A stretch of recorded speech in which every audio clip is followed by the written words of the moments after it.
guys, so dito tayo ulit sa dyno with CF Moto na 650 MT. Parehas na engine ng NK650, pero more on adventure style. And si Sir Ari.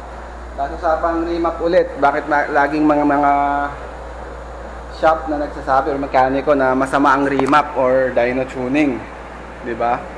Pero dito makikita natin bakit kailangan ng remap sa motor na ito.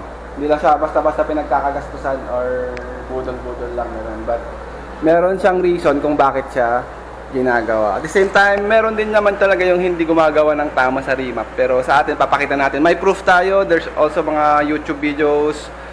Pero ito, ipapakita natin yung air-fuel ratio, lahat ng mga mababago para mas smoothen yung ride ni sir. Especially pag nagpalit kayo ng aftermarket type siya, naka-Shimura, and then merong resonator. Good thing meron siyang resonator kasi pag wala yan, pangit yung tunog at maraming backfire. Okay, check natin.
So that's it guys, we got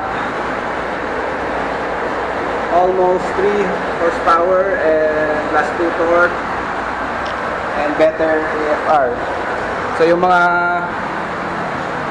hindi na kailangan ng exhaust bank kasi meron tayong sniffer dito. So accurate naman siya. Okay.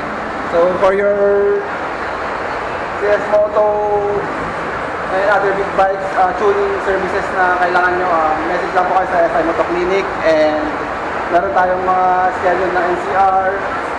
Nakabase tayo sa Baguio pero dumadayo tayo kung saan. Okay, so thank you for this. Don't forget to like and subscribe. So CF Moto 650 MT dito sa Dyno Pro Sukat branch. Bali dumayo lang tayo. Test drive.